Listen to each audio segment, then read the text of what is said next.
I'm not sure we should expect to see each other again. I couldn't bear that. I have to see you again. Please. God, you're so beautiful. Ahmed. I'm married. No, no, no! All right, everybody, cut! Cut! Will someone please tell me what these actors are meant to be doing? I'm wrong, I must be wrong. I thought this was a love scene. My dear Valerie, you are not discussing the weather with this man. You are about to commit adultery with him. Oh. Make a big pause before you say I'm married. Ahmed, count to 5, you turn, then say your line. Okay, let's see it.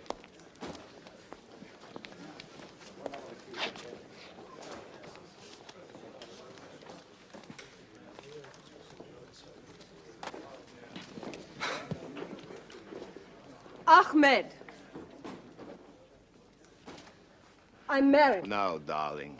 Can you count to 5? I did. Count to 10, then. This is no hide-and-seek counting, my dear. 1, 2, 3, 4, 5, 6, 7, 8, 9, 10. You got it?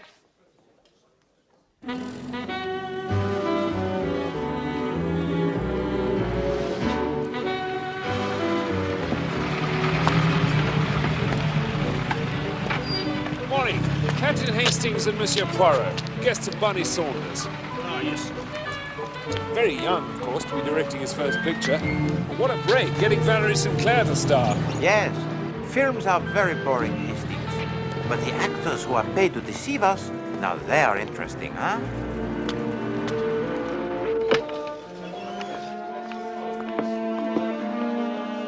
Quiet on the set!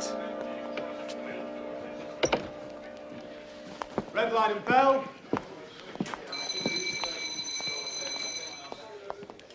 Roll camera. It's 218, take 11. Action. What was that Ahmed doing here? He's come to see to the horses. That's his excuse, is it? Is that not Ralph Walton? He was a big star before the talkies. With the horses. Spends too much time hanging around. Hanging around here, if you ask me. Oh, but if he doesn't. Look, I'm sorry, dear boy. I'm dry. The old brain box is Cut, gone. cut. All right, everyone, let's take a short break now.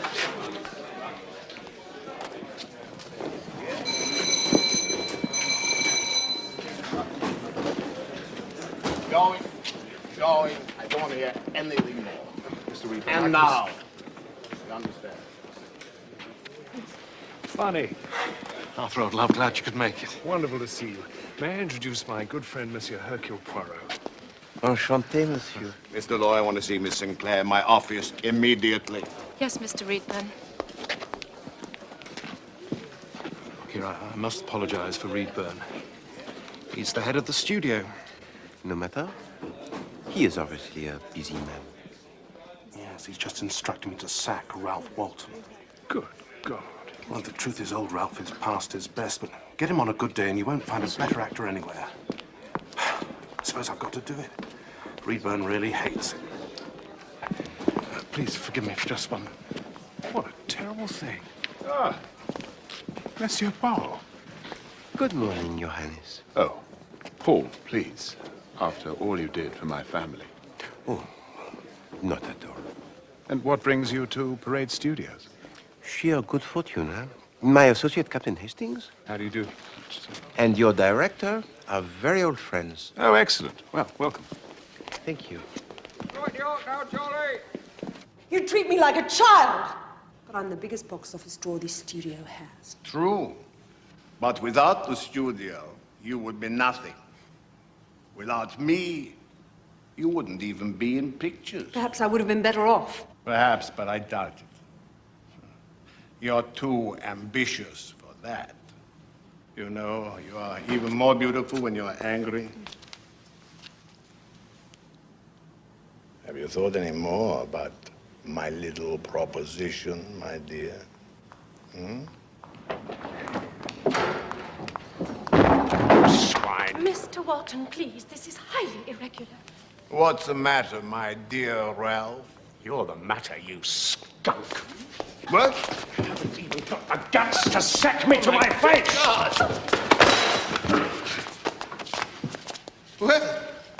Well, Ralph. You seem to have lost your manners as well as your talent. A shame. You used to be such civilized company. To get level with a snake, you have to crawl on the ground. See that Mr. Walton is escorted off the premises at once. You haven't heard the last of me, Reedburn.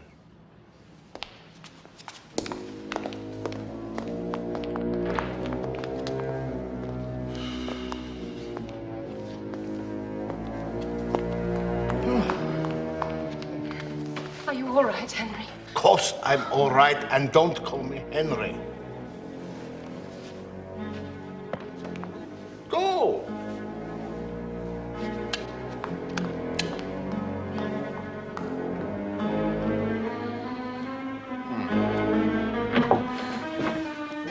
Paul. He's an animal. There. It's all right, my darling. I tell you, I have a good mind to withdraw my backing from this picture. As long as you're with me, I can bear it. Just promise me that you won't see Reedburn on your own again. Yes. Yes, I promise.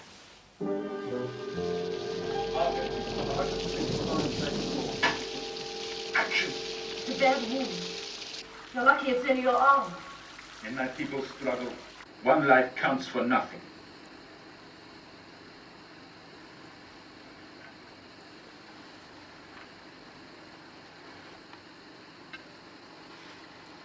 I'll do my best. But you ought to see my husband. I feel that I shall be safe in your hands. Cut. Super. What is missing, Bunny, is sex appeal. The demure doctor's wife is drawn irresistibly towards this handsome young fellow. She knows she will be unfaithful. It's the way of women. They cannot help themselves. They are putty in the hands of the wild demon that lurks in all of them.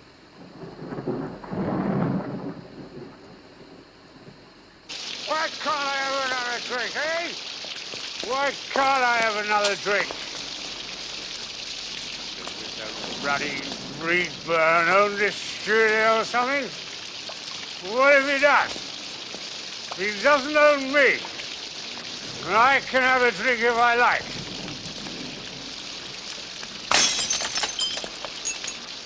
I'll show him.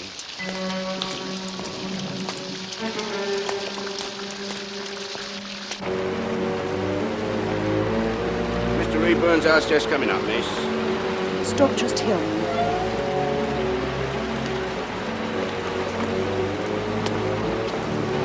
Three bob love, please. Thank you.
Inspector, something really terrible has happened. Please send some men at once. Thank you.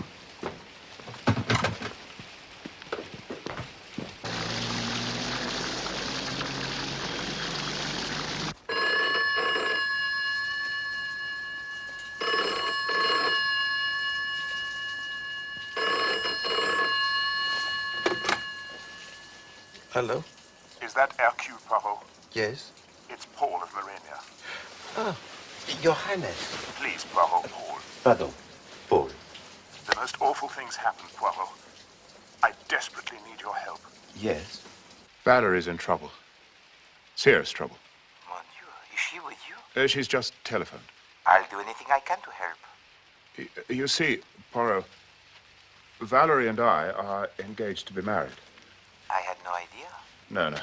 No, it's not generally known. See, my family would never approve if there was the slightest hint of scandal. Where is Mademoiselle St. Clair now? She's at a house near Reedburns. It's called the Willows. How did she come there? She just ran to the nearest house. Is she implicated in a criminal matter? I fear so. Whatever your family might think, my friend, you must call the police. That's already happened. They have been called? Yes. Excellent. Be straightforward with them and they will be discreet. I was against it at first, but the people at the Willows, the Oglanders, insisted. Yes. But I'm worried about the publicity. Now, I will do everything in my power to protect your reputation. But I must know exactly what happened.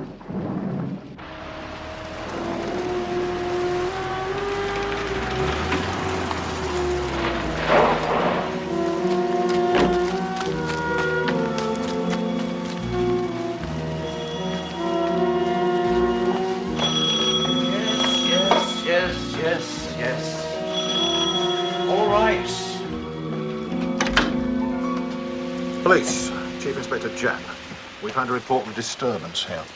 Disturbance in the library. And you are? Frampton. Mr. Reedburn's manservant, sir. Where is it then? The library? It's over here, sir.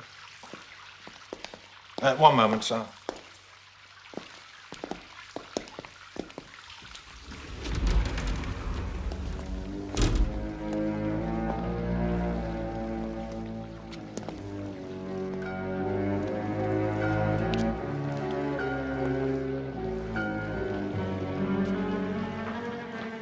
Holy Mother of God!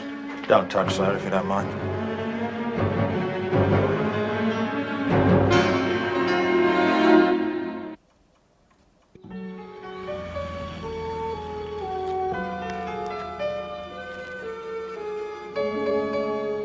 Well, it all happened so quickly, Chief Inspector. The four of us were playing bridge when suddenly there was this commotion at the window. We were astonished to see a young lady beating at the panes. Absolutely terrified she looked. Did you happen to notice what time this was, Mrs. Oglander? Must have been around 10. Yes, I remember the clock in the hall chiming the hour a little before. Please go on, madam. Well, Ronnie got up to let her in. She was very out of breath. It seemed she'd run across the gardens from Mont Désir. Did she say anything? Yes. Murder. He's been murdered. Murder. He's been murdered. You're sure of that? I shall not forget those words for as long as I live, Chief Inspector. Then she fainted, poor girl. And of course we immediately telephoned for the police. Did any of you recognize her? Well, I thought there was something vaguely familiar about her, but it was Geraldine who guessed that it was Valerie St. Clair. She's a tremendous fan of hers. Aren't you, darling?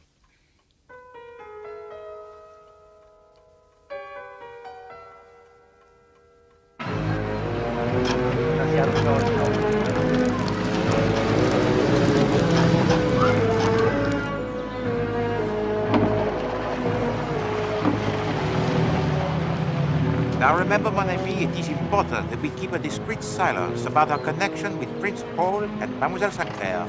Oh, yes. Right.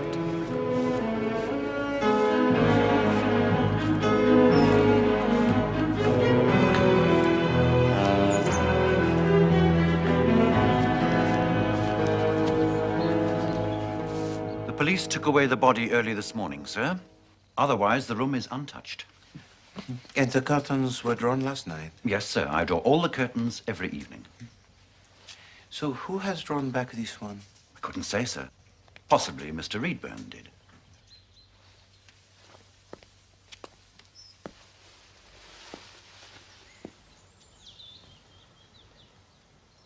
What is this house? That's the Willows, sir. Neighbors of Mr. Reedburn. Name of Oglander, I believe. Ah, yes. The Oglanders. Excuse me, please. Thank you. And this window overlooks the drive, no? That's right, sir.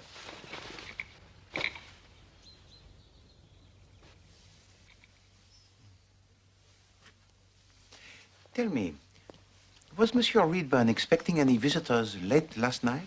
He didn't say so, sir. But after Mr. Saunders had left... Barney Saunders? That's right, sir.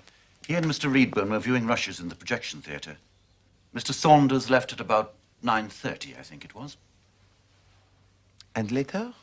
Well, sir, Mr. Reedburn gave instructions he was not to be disturbed. In the library, that is. And you saw nobody arrive? No, sir. But of course they may have come in by the side door without my knowing. May I?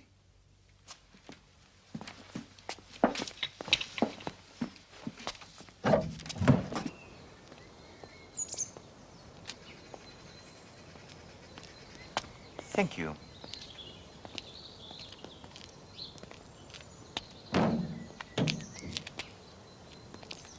Was Monsieur Reedburn in the habit of admitting the visitors late at night by this door?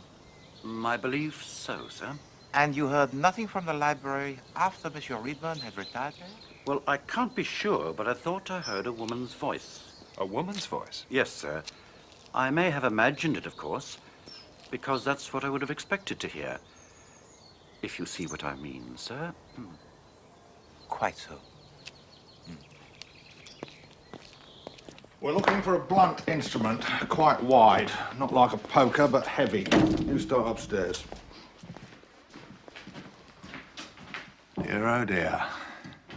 Here we go again. My dear Chief Inspector Jack, you have cracked this case already, perhaps, no? Won't be long, Poirot. Have you ever heard of Valerie St. Clair? St. Clair? The film star. I've just been talking to her, as a matter of fact. Very intelligent girl. It was her who discovered the body. Film star? Oh, yes. She was frightened, of course, so she ran off to that house over there, the Willows. But what was she doing here, Inspector? I understand it was very late. Business. Mr. Reedburn was a film producer. They don't keep office hours, you know, Poirot. Valerie, Miss St. Clair, that is, spotted an intruder, which makes my life a lot easier. There's a lot of gypsies around here, apparently, and Mr. Reedburn wasn't exactly a favourite of theirs. He tried to have them moved on several times. What was the cause of death, would you say? A blow to the back of the head. There was also bruising between the eyes, but the fatal injury was to the head. You can still see the blood.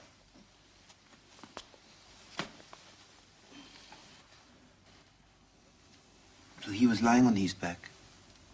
Correct. Perhaps he fell back against this? Well, there'd be blood traces on that arm. Unless they were washed away? Why would anyone want to make an accident look like murder? True enough, huh? True enough. But one thing still puzzles me. Why does Mademoiselle Sinclair run to the Willows instead of the house at the front, which is much nearer? Oh, well, that's simple. As the body was here, and this curtain was drawn back, the lights from that house would be the first you'd see at night. But of course, You are several steps ahead of me, my dear Chief Inspector. Oh, you mustn't get discouraged, Poirot. When you've been around as long as I have, you develop a nose for this sort of thing.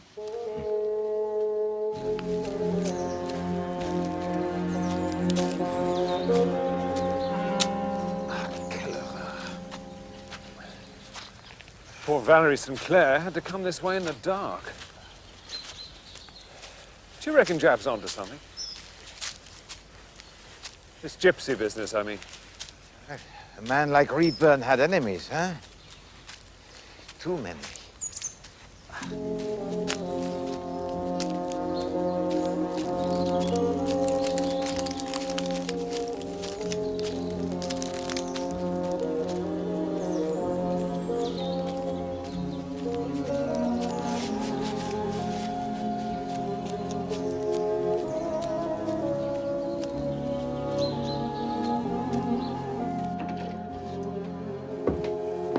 Would you mind waiting in here for a moment, sirs? Merci.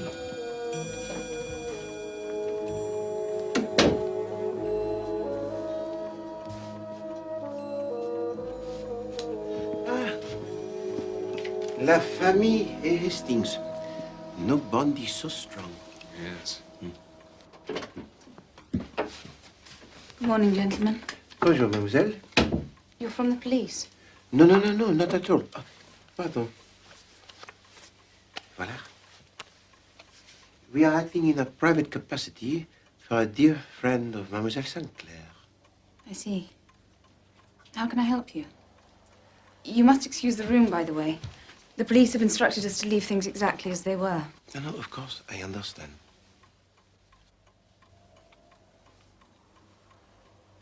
You were playing bridge last night, Yes. and you yourself were sitting...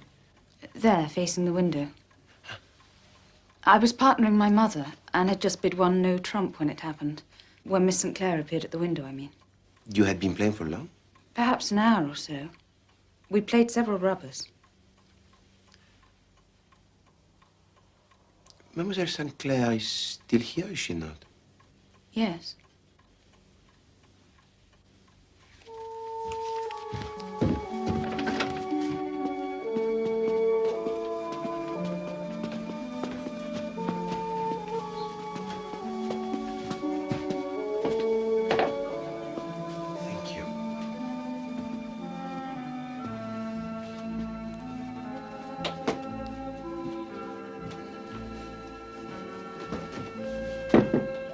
Come in. Monsieur Poirot, Captain Hastings, thank you for coming. Mademoiselle? Please. Yes.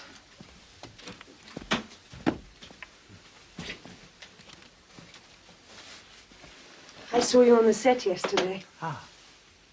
Paul insisted on calling you last night. Perhaps you could tell us what happened. It was dreadful. Utterly dreadful. You might as well know Reedburn was blackmailing me. I can't tell you why, so please don't ask me, but for Paul's sake, for both our sakes, I tried to come to terms with him. Dear God, I can't say I'm sorry he's dead. But believe me, I didn't kill him. I swear it. Just tell me what happened, my dear lady. I agreed to meet him last night. I was desperate, you understand. Well, last week he forced me to sign another 3-year contract with his studio. But he wanted still more. More? He said he was in love with me. I don't need to tell you what he was after. I could see no way out. He asked me to meet him last night in the library at 9:45. Courage, mademoiselle.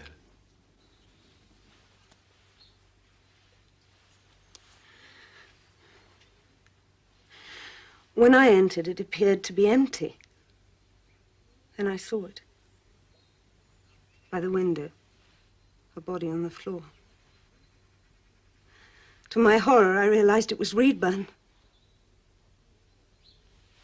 I could tell at once he was dead. I was about to call out when something made me look round. A curtain twitched on the other side of the room, and my heart stopped. At the foot of the curtain, I could clearly see a pair of feet. Someone was there. My God, all I could think of was getting away, Monsieur Poirot. I saw the lights of this house in the darkness, and I just kept on running and until I got here. It must have been a great shock, mademoiselle. But tell me, the window where you found the body, it was at the back of the library, overlooking the garden, yes? Yes. How was the curtain on this window? Shut? No, it was drawn back. And on the other windows? I think all the other curtains were closed. And this pair of feet, it was a man or a woman, would you say? Oh, a man, I'm sure. Well, they were boots rather than shoes. Well, like hobnail boots, only very worn and dirty. I see.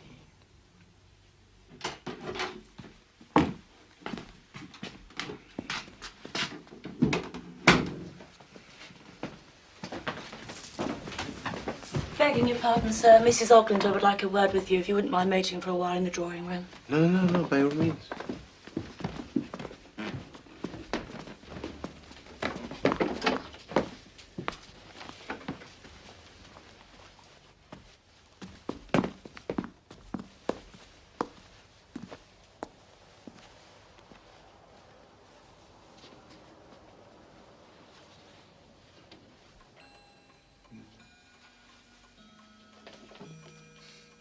No, Mademoiselle Oglander should have beat 3 spades, not 1 note trump.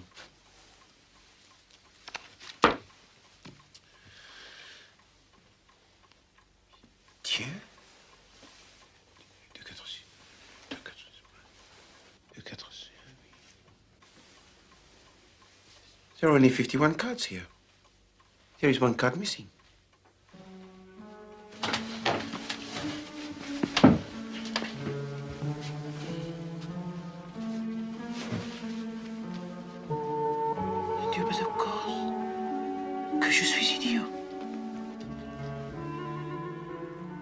This explains everything. There is no king of clubs.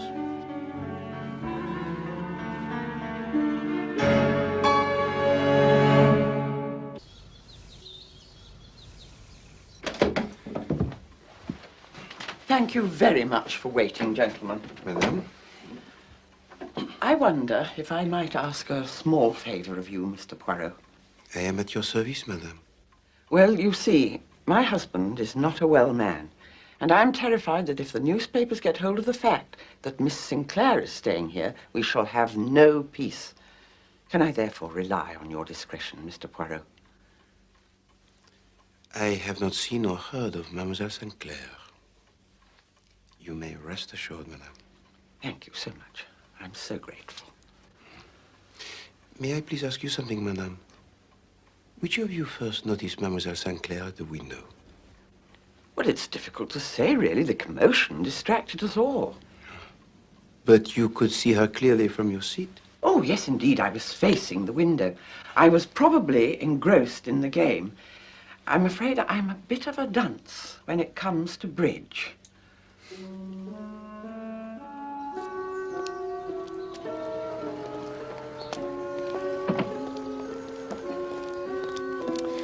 You're up to something, Poirot.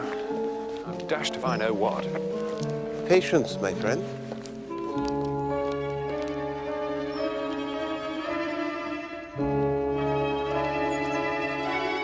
Right, get him in line.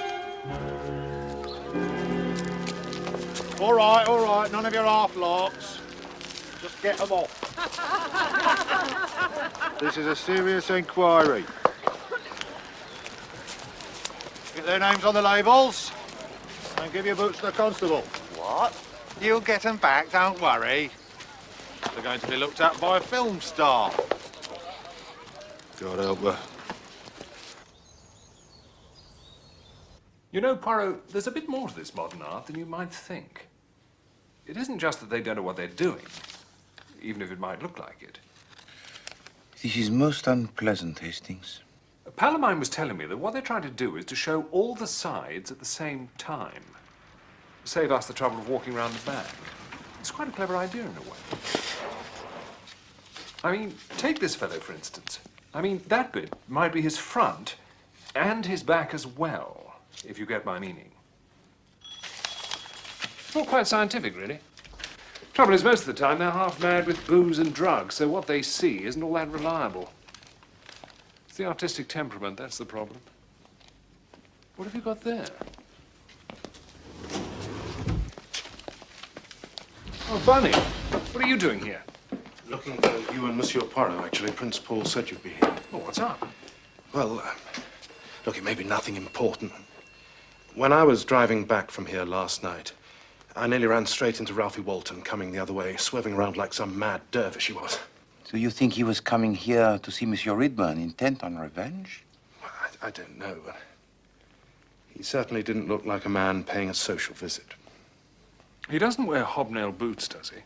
Walton, I mean. Beg pardon, sir, but there's a telephone call for Mr. Saunders. For me? Yes, sir.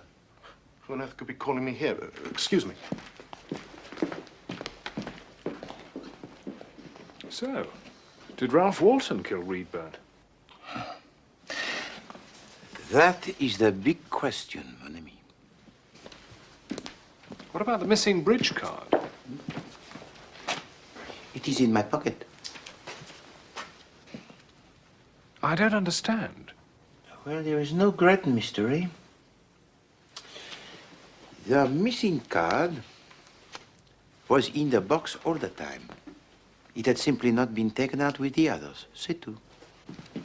Well, that was Prince Paul. To say that Ralph Walton has been taken to the local cottage hospital, crashed his car near here in the early hours of the morning. Good heavens. Is he all right? He had a broken collarbone and a hangover, but he's comfortable, apparently. Look, I think I'll trot over to see the old boy now, all right? Hastings, why don't you accompany Monsieur Saunders? I must return to the Willows, and I think it best if I go alone. Oh, all right, if you think so. Besides, you can question Monsieur Ralph Walton about last night, perhaps. Right.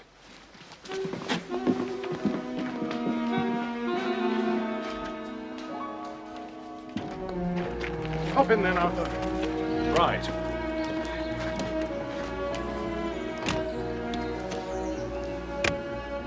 Oh, this is nice. I saw Freddie Dixon driving one down at the track.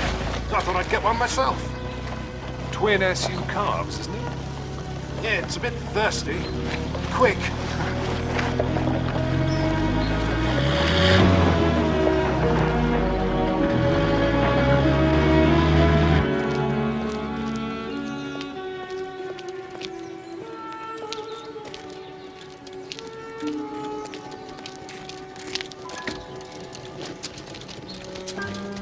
Morning, sir.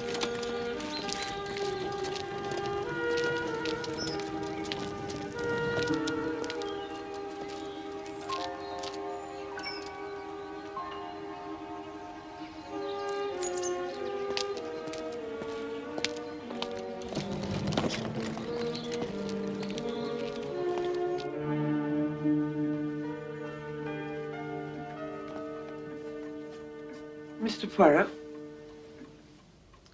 I must apologize for this unexpected return, madame. I was anxious to fully set your mind at rest. You have a second daughter, madame?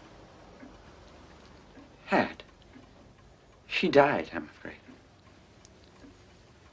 I am sorry to hear you say that.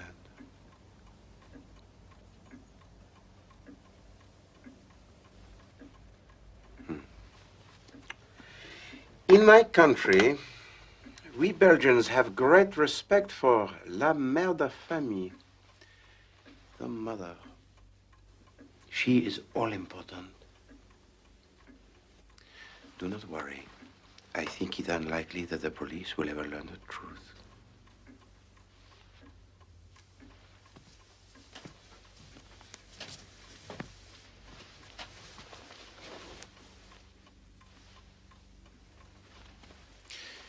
You will permit me, madame, to return the missing card to the pack?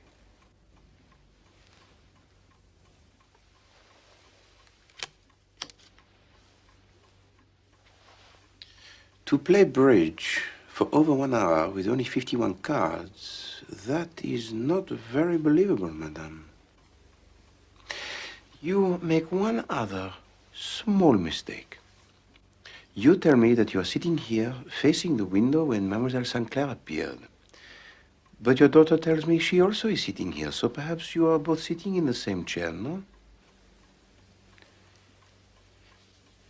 Nothing has escaped you, it seems, Mr. Poirot.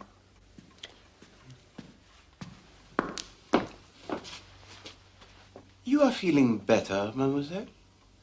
Yes, much better, thank you. Mademoiselle? I found these in the house of Monsieur Redburn. What have they to do with me?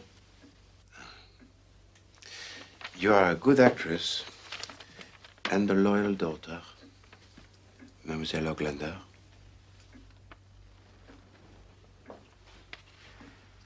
This is your father, Monsieur Oglander. No? And this man, Monsieur Hawtrey, he is also your father. You can't be serious. Mr. Poirot knows everything, dear. Believe me, my dear lady, I make no judgment in this matter. Monsieur Hawtrey tries to save his business with a little false accounting. Well, fathers have done worse for the sake of their children. But Monsieur Hawtrey is caught, and in his shame, he changes his name to Oglander. When your family come to live here, Mr. Redburn discovers these facts and tries to blackmail you. Is that not so? I lived in dread, Monsieur Poirot, that he would divulge everything. Paul could never marry me then. I think it is best if you keep these, mademoiselle.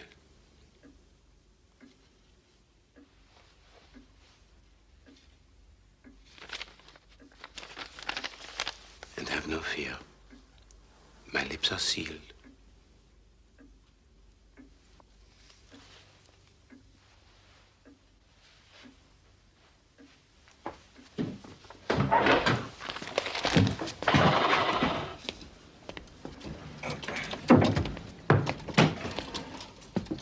I say, Val, what are you doing up?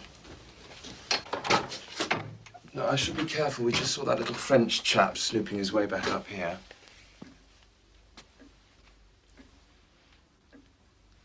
Vive la famille. Au revoir, mesdames.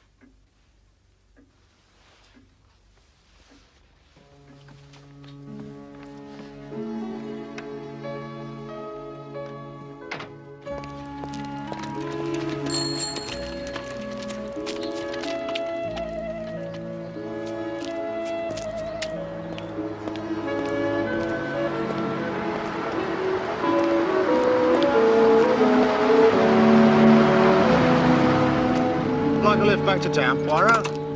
Well, that is most kind of you, Inspector, but I have to meet Captain Hastings back at Montdésir. Ah, yes. By the by, how'd you get on at the Willows? Well, nothing of any interest, I have to admit. What about your gypsies? Drawn a blank so far. Difficult blighters to deal with. But we'll find him sooner or later, don't you worry. I admire your persistence, my friend. Little grey cells are all very nice, Poirot, but it's dogged as does it. Yes, well, thank you very much, Inspector. I will try and remember that. Au revoir.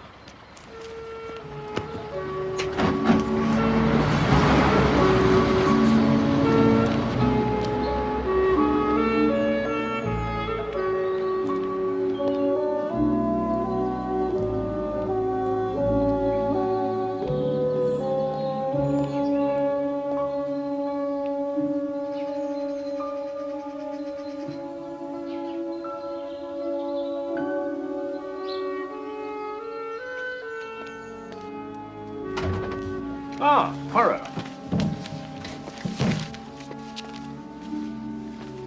How is Monsieur Walton? Seemed pretty cheerful, all things considered. Claims he intended to give Redburn a good hiding, but by the time he'd got his courage up, he was in no fit state. No, it does not matter, Hastings. The case is closed. You mean you've caught the murderer? There is no murderer. What? There is no murderer because there is no murder. But Reedburn's body was found in that window with a hole in the back of his head. Wrong window, Hastings. This was where the body lay first. Regard, mon ami. You see this blood stain? Uh-huh. Now remember, Chief Inspector Japp said that there was bruising on the face of Monsieur Reedburn. Huh? The reason? Because someone punches him between the eyes. Monsieur Reedburn falls backwards, hits his head against this arm, and slips to the floor. That is an accident. It is not murder.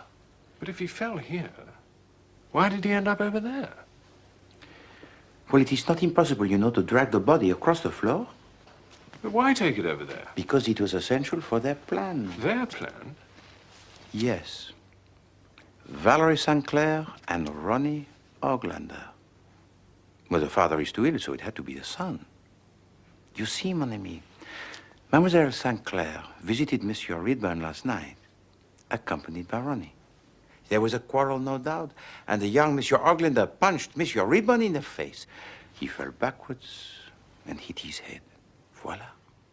But how do you know all this? Because of that window. Now remember, this was the only window with its curtains drawn back. Yes? Why? To give a view of the Willows, the Oglander's house. In order to make it appear that Valerie St. Clair went to the Willows by chance, it was necessary for the body to be found over there. I see. But... You have another question, mon ami, no? Well, yes. I mean, what's the connection? Between Valerie St. Clair and the Oglanders? Ah. Right, Albert?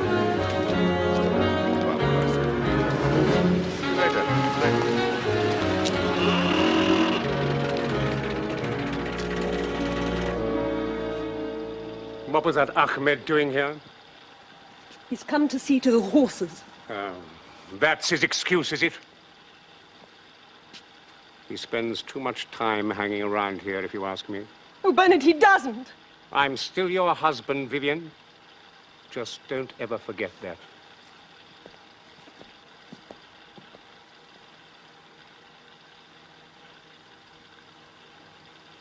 Cut!